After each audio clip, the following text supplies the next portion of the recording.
Hello class, so ang topic naman natin ngayon ay Determinacy and Stability of Trusses.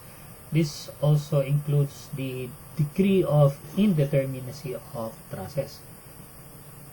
This lecture kasama ito actually dun sa mga unang lectures natin before sa reactions, ano?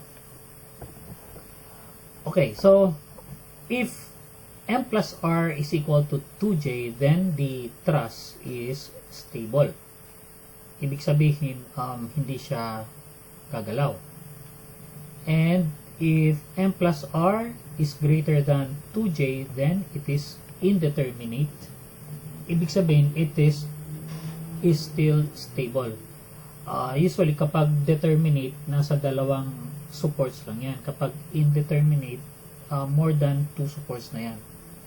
And if M plus R is less than 2J, then the structure is unstable. Ibig sabihin, gagalaw na yan, ano?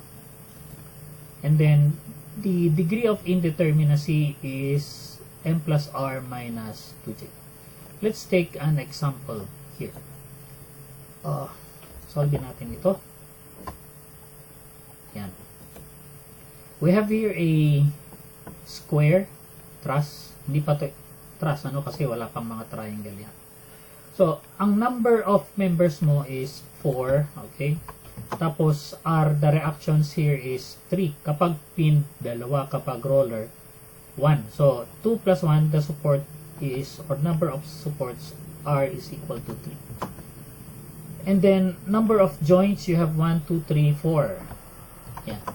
So, it is unstable. The sum of M and R is 7, tapos 2J, or 2 times the number of joints is 8. So, this is unstable.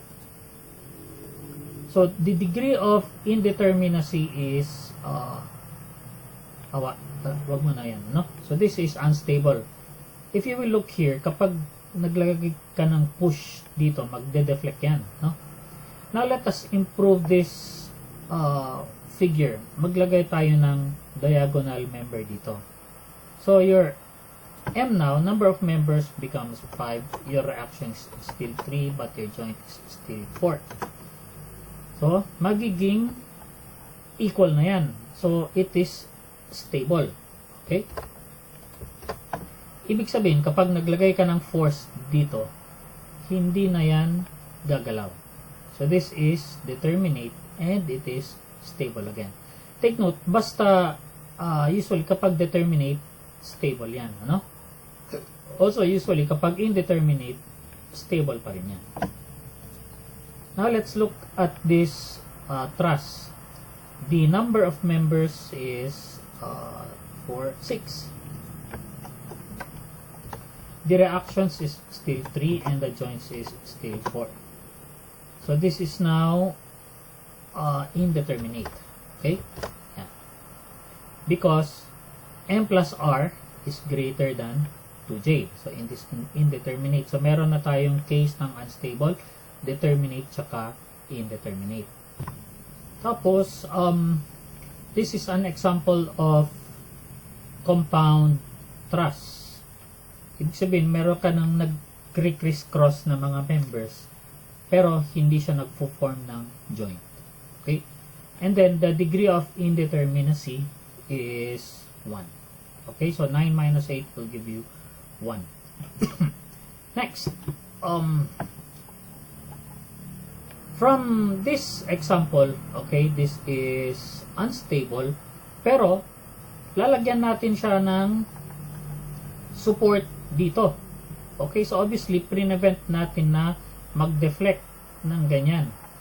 So, hindi siya mechanism. Now, the number of members is still 4. The reactions now becomes 4. And the joints is 4. So, this becomes determinate structure. Okay? Ibig sabihin, stable pa rin yan. Next. Dito na tayo. The number of members here is 5. Magiging 8. Okay? So, 1, 2, 3, 4, 5, 6, 7, 8. The reactions here is 3.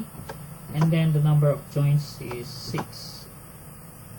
So this is obviously unstable. Why? Kasi meron kang square dito. Okay? Next. Pero hindi lahat ng trusses na may square is unstable. Take note of that. Now let's look here. Kagaya nito. The members are 8. Okay? But this time, the reactions now becomes 4. Okay? And then, the joints here is 6 pa rin. This becomes a determinate structure. Okay? Now, ito, truss ito, pero meron siyang square sa loob. Ibig sabihin, yung early definition natin ng trusses composed of triangles, di ba? Okay? Actually, ang talagang definition ng trusses, yung members niya, only accepts axial forces. Okay?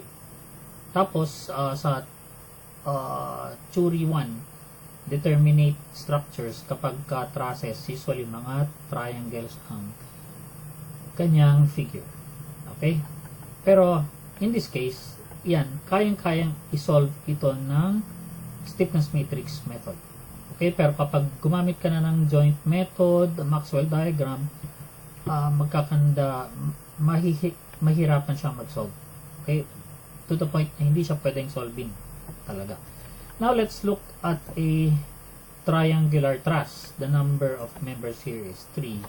The reactions is 3. Then the joint is 3. So this is determinate structure. Now, you look here. Ito yung sample ng figure na this is our figure before. Ayan, no? So, parehong-pareho. Pinned and then roller. The number of members here, you have 1, 2, 3, 4, 5, 6, 7. Okay? The number of reactions here is 3. The joints is 5. It is a determinate structure. And then, ito yung sinolve natin sa stiffness, remember, no? This time, lagyan natin ng roller support sa gitna. So, 7. Naging 4. The joints is still 5. This becomes now indeterminate structure. Basta indeterminate, meron kang degree of indeterminacy.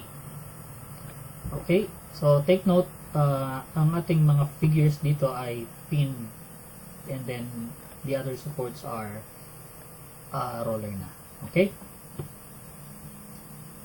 Next, let's look at this truss composed of triangles.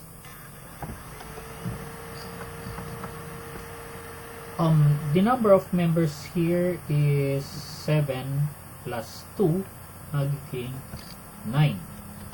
The reactions here is 4, and then the joints is 3, 4, 6. So this is indeterminate to the first degree. Ulitin ko, number of members, you have 1, 2, 3, 4, 5, 6, 7, 8, 9. The reactions, 2, 3, 4, and then joints, 3, 4, 5, 6. Okay. And then, check natin ito.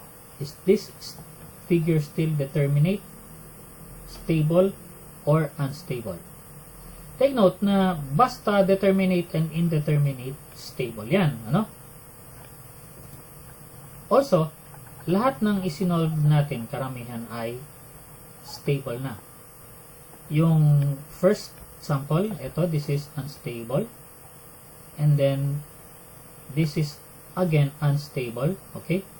And then, the rest is stable. Basta determinate, indeterminate, it is stable. Now, let's go back here. Okay? For now, determinate yan kasi 0 equal to 0. Okay? Now, the number of members is 8. Nabawasan lang ng isa. And then the reactions is still 4. The number of joints is 6 pa rin. Okay, so 3, 4, 5, 6. This is a determinate structure and still it is stable. Okay? Imaginin mo, kung mag-fail ba yan, di ba? So, pag nag-fail by intuition or by inspection, it is unstable. Now, sa tingin nyo, itong figure na ito, mag-fail ba yan o hindi?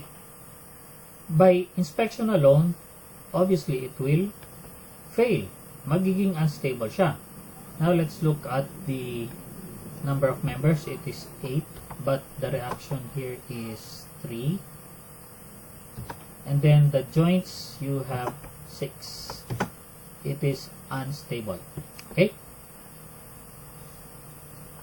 Now, from this same figure, okay, lagyan natin siya ng support, ay lagyan natin siya ng horizontal member sa gitna. See what happens. So, magiging 9 na siya. The reactions is still 3, the joints is still 6. It becomes now a determinate structure. Stable pa rin yan. Okay? So, may mga significance ang paglalagay ng member tsaka pagdadagdag or pag-delete ng members sa process. Pwede maging economical, pwede maging fail. Now, let's look at this truss. How many is this? Unstable or stable? Let's count the numbers. You have 1, 2, 3, 4. Okay? 5, 6, 7, 8, 9, 10. Number of members is 10. So, ulitin natin.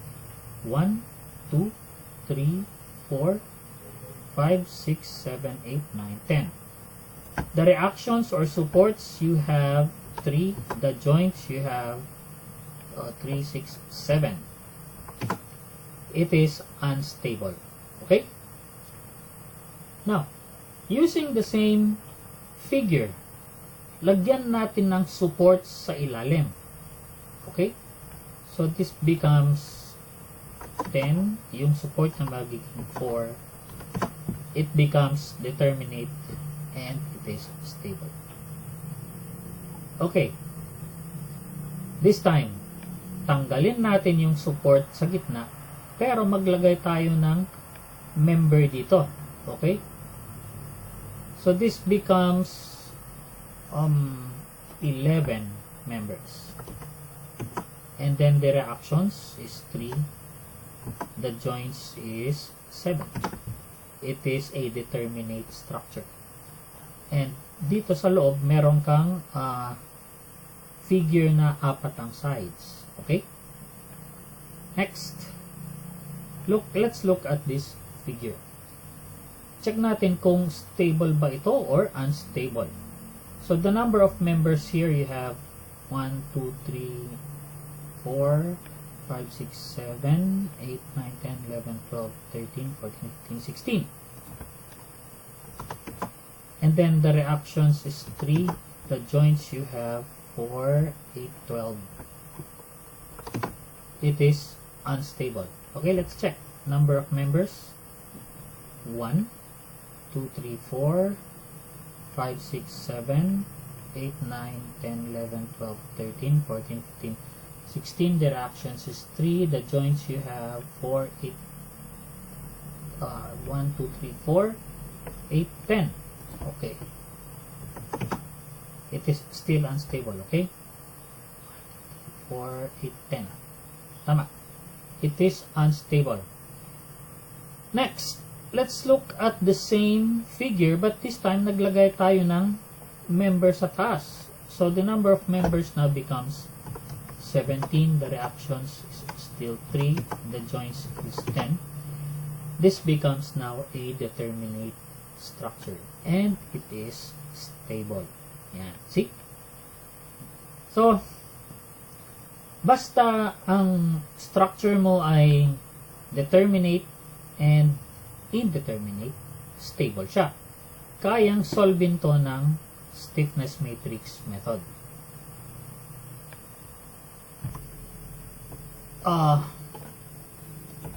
now let's see what happens. Let's break some rules. Okay?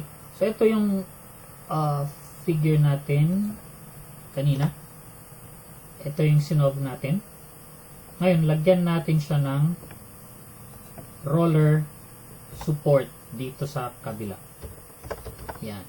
Is this still determinate or indeterminate, stable or unstable? By inspection alone, okay, unstable siya, di ba? Kasi pwede itong mag-roll horizontally forever. Ano? Maglagay ka ng external load na horizontal dito. Walang magre-resist na support, walang reaction. So magro-roll yan. Unstable yan. By inspection. But, let's check. So, ang members nito ay 1, 2, 3, 4, 5, 7. Then, the reactions you have 2. And then, the joints you have 5. It is unstable. Okay? Obviously, it is unstable. Now, let's look at the same figure. But, this time, lagyan natin ng roller support dito sa gitna. Okay? So, ang reactions mo magiging 3. It becomes now a determinate structure. Pero, by inspection alone, since roller lahat yan, gagalaw yan horizontally. Okay? Diba? So, this time, gagamit ka na ng common sense mo. Wala namang support, wala namang structure na na lahat free to move along the x direction. Okay? Hindi naman ito sasakyan. Kasasakyan man, meron pa ring friction yan. Meron pa ring brake. Okay? So that's it, guys. Thank you for listening.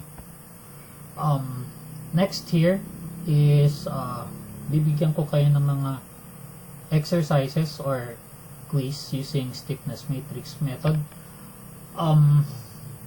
Pwede akong magbigay ng mga simple structures lang kagaya nito.